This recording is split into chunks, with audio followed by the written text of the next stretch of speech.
Halo Ingrid, di sini aku pengen tutorialin cara ngerjain askep nih ya.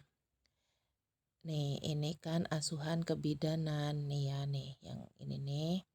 Asuhan kebidanan ibu hamil fisiologis trimester 1 pada Nyonya N umur 32 tahun, G2P1A0 hamil 9 plus 2 minggu di PMB Hartiningsih. Nah, ini nanti yang aku merah-merahin kayak trimester 1, terus Nyonya N umurnya G2P1A0 hamil 9 plus 2 minggu. Nah, ini yang aku merah-merahin, ini yang kamu ubah datanya. Jadi nanti kamu bisa ngeliat, kamu bisa tahu ini trimester 1, 2 apa 3-nya. Nanti kamu lihat dari hamil, dari usia kehamilannya. Jadi nanti kalau trimester 1 itu umur kehamilan 1 sampai 12 minggu.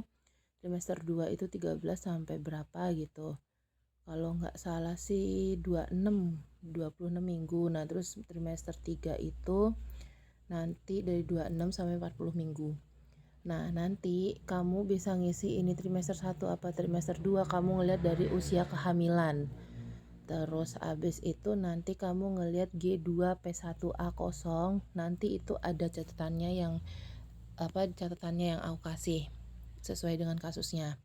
Nah, nanti ini Nyonya N umur nanti sesuai dengan datanya. Nanti dia nyonya siapa. Jadi misalkan kamu Ingrid kan ya, berarti kan kamu I gitu kan. Jadi inisial depannya aja yang diambil, kayak aku Zulaika Aziza nih, berarti kan Z gitu kan, Nyonya Z.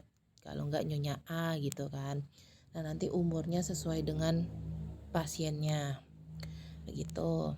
Nah, terus yang ini sama kayak judul, nanti diubah gitu loh, disamain.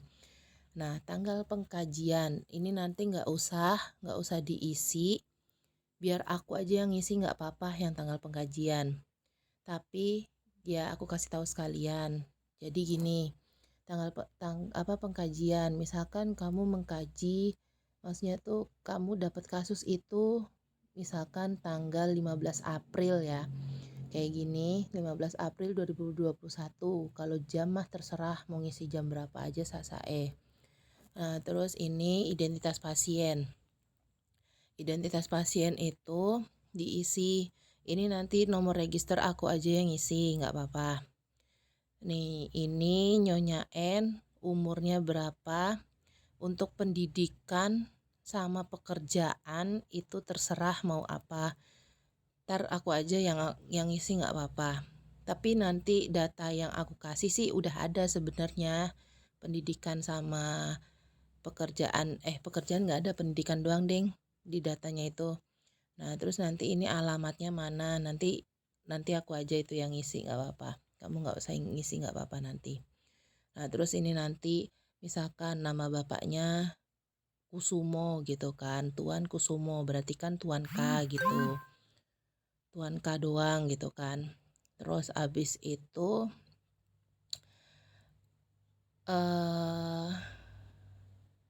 ini umurnya nanti aku aja yang ngisi, nggak apa-apa, maksudnya nggak usah diganti.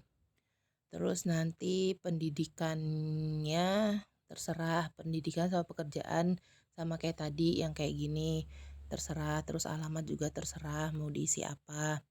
Nah, terus ini keluhan utamanya nanti aku aja nggak apa-apa yang isi.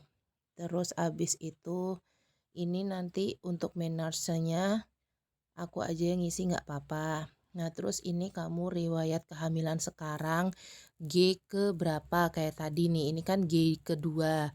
Nih kayak di judulnya G2P1A0. Nah, berarti kan di sini ngisinya di sini yang ini G kedua, berarti kan kalau misalkan di sininya G3, berarti kamu di sininya ngisinya G ketiga. Nah, usia kehamilannya berapa minggu ditulis di sini. HPHT-nya berapa, tanggal berapa, bulan berapa, tahun berapa, HPL-nya berapa juga. Nanti udah ada di datanya yang aku kasih ke kamu. Untuk TT nanti aku yang isi nggak apa-apa. Nah, tapi tak kasih tahu ke kamu, TT itu paling enggak, itu kan ada 5 kalau nggak salah ya. TT 1, 2, sampai 5 lah pokoknya. Paling enggak ibunya itu harus imunisasi TT paling minimal 3, yang ketiga kali gitu loh. Terus habis itu pemberian FE.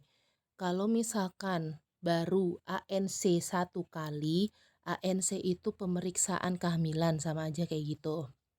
Kalau ANC-nya dia baru 1 kali, berarti pemberian FE-nya belum.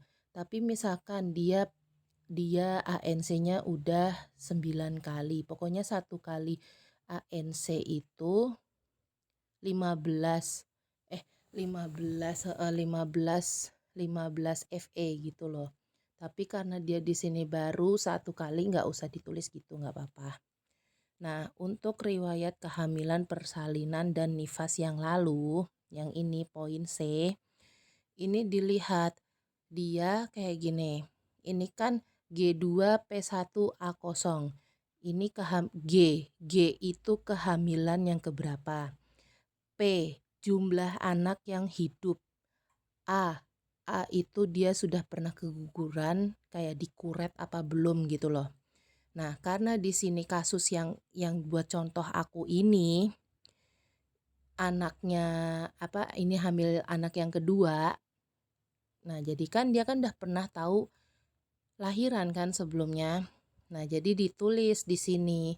Nanti ini aku aja poin-poin yang ini aku aja yang isi nggak apa-apa, tapi tak jelasin ke kamu. Nah, ini tahunnya misalkan anak sebelumnya itu kan ini kan karena hamil kedua. Jadi anak yang sebelumnya tuh lahirnya tahun berapa? Misalkan 2017 gitu kan. ANC yang paling bagus itu 9 kali. Karena ini 8 kali jadi kurang kan, tapi nggak apa-apa.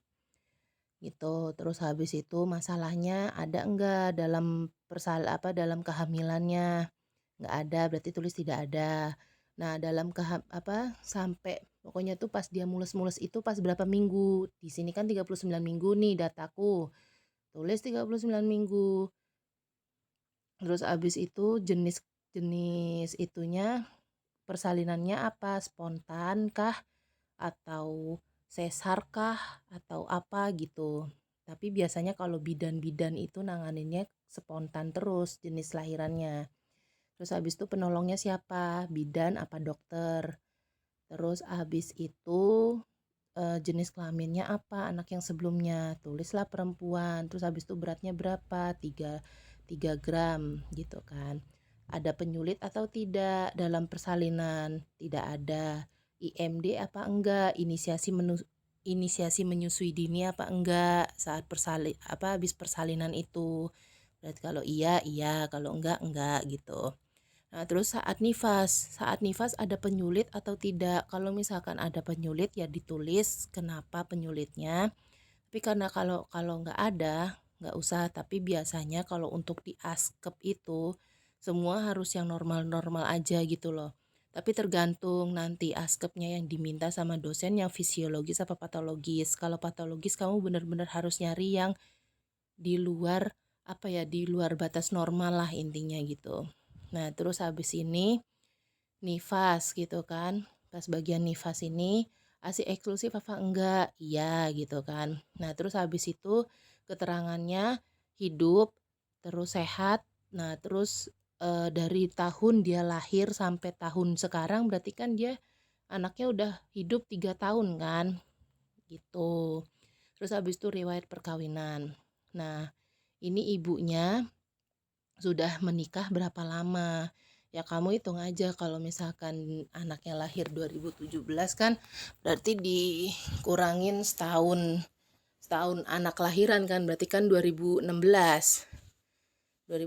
dia nikah. Terus habis itu ini nanti aku aja nih yang isi nggak apa-apa, poin C sama poin D nggak apa-apa tapi aku jelasin ke kamu. Terus habis itu ini lama menikahnya berapa tahun, di usia keberapa. Nah, ini yang bagian anak ini aku merahin.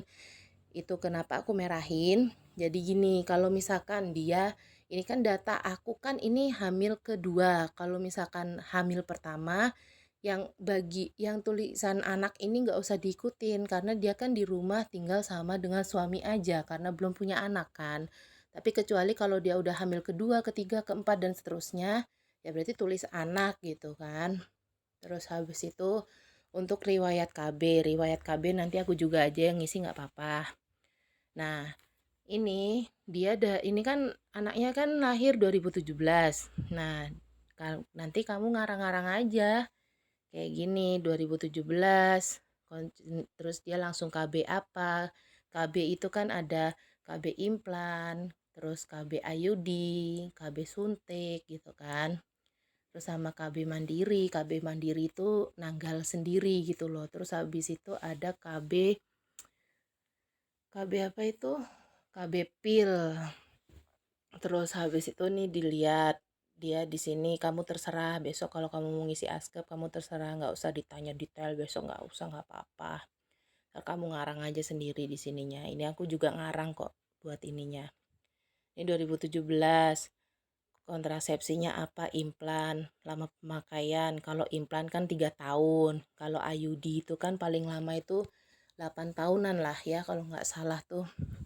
Terus habis itu selama pemakaian tuh ada keluhan apa enggak, terus alasan dilepasnya kayak ini habis masa pemakaian, terus nanti kan dia ganti lagi 2020 ke implan lagi, terus habis itu kenapa 1 tahun doang dipasangnya karena ingin hamil gitu kan. Nah terus habis itu rencana setelah melahirkan nanti ini aku aja yang ngisi nggak apa-apa. Nah, setelah melahirkan itu dia mau masang KB apa lagi? Mau KB implan lagi kah? Mau ganti KB apa gimana? Terserah ibunya nanti. Nah, untuk ini nanti aku aja yang ngisi. Ibu minum 7 sampai 8 gelas itu nanti aku aja yang ngisi.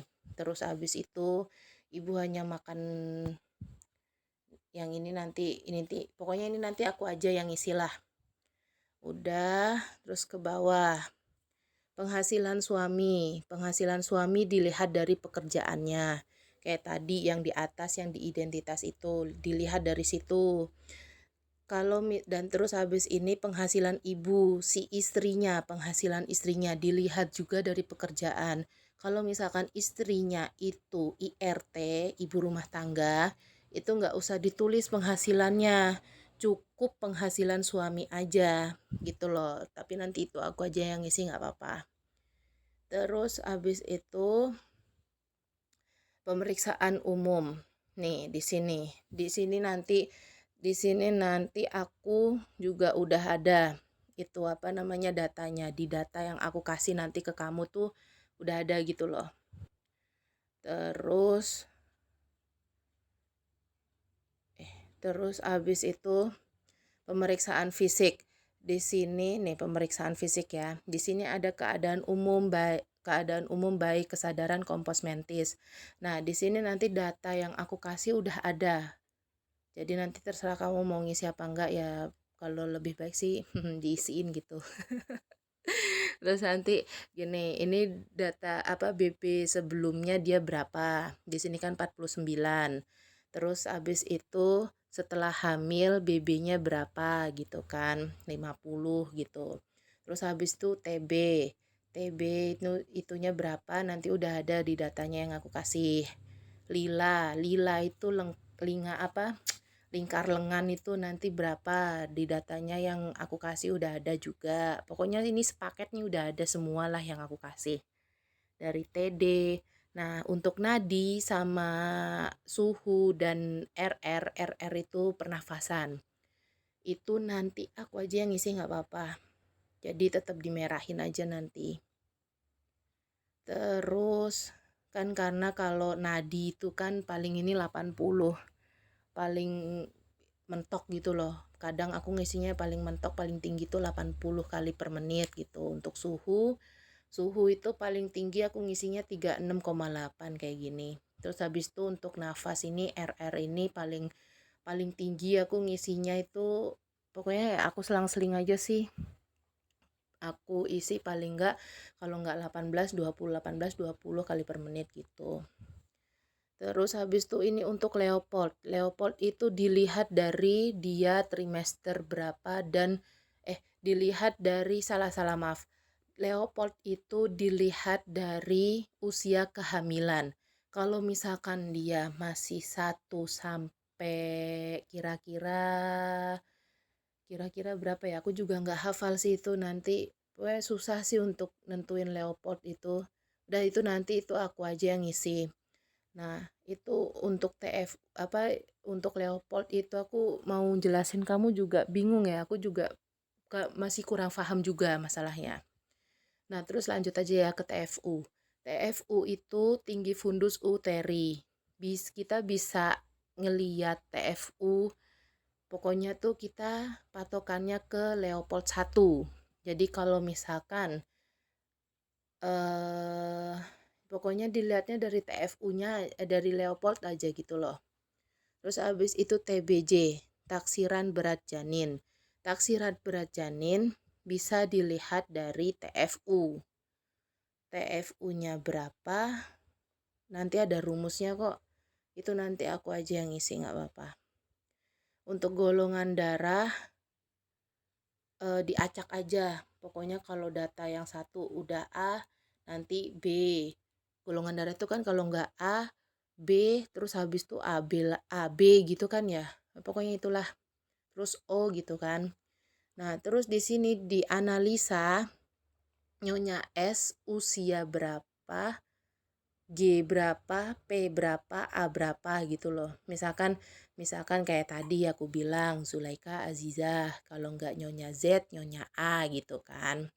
Terus habis itu nanti usianya berapa, G-nya berapa, P-nya berapa, A-nya berapa. Nanti di datanya yang aku kasih udah ada. Terus habis itu usia kehamilan, di data yang aku kasih juga udah ada. Terus habis itu kayak tadi ini kan nih. Di sini ini 9 plus 2. 9 plus 2 itu dibacanya 9 minggu lebih 2 hari. Jadi di sini ini data yang udah aku kasih udah ada semua, kamu tinggal nyalin. Terus lanjut tadi ke sini. Udah gitu aja. Lanjut ke sini karena dia masih apa ya? Jadi ditulisnya hamil fisiologis gitu loh. Terus penata laksanaannya karena tadi kan 15 April. Nah, selama kamu menganalisa ini kasus yang di sini, pokoknya dari sini sampai atas yang tadi yang tak jelasin itu kamu berapa menit gitu loh. Ya taruhlah 20 menit lah ya. Tadi kan ibunya datang tak iniinnya jam 10.00. Terus aku kasih waktu 20 menitan lah. Terus habis itu ini selama kamu itu memberi penkes apa ke ibunya. Nah, penkes ini penata laksanaan itu sama aja penkes. Nah, terus habis itu kamu selama di penkes ini sesuai dengan keluhan utama ibu nih, yang ini. Nih, sesuai dengan keluhan utamanya apa? Misalkan mual ya kayak di sini. Nah, berarti kamu di sini kamu menganjurkan ya nanti kan beda-beda ya per tempat praktek itu nanti dia kalau untuk obat mual tuh apa. Kalau aku kan di tempat praktikku kemarin tuh kan Kalox sama Anelat gitu. Terus udah gitu aja, kamu penkesnya ngasih tahu apa aja kamu tulis di sini di penata laksanaan. Tapi nanti nggak usah kamu apa-apain ini penata laksanaan, biar aku aja nanti yang ngubah-ngubah. Udah begitu. Semoga mudeng ya. Ini nanti aku taruh di link naon eta, di link iya ya di Google Drive. Nanti tak taruhin di Google Drive, nanti kamu tinggal buka link aja.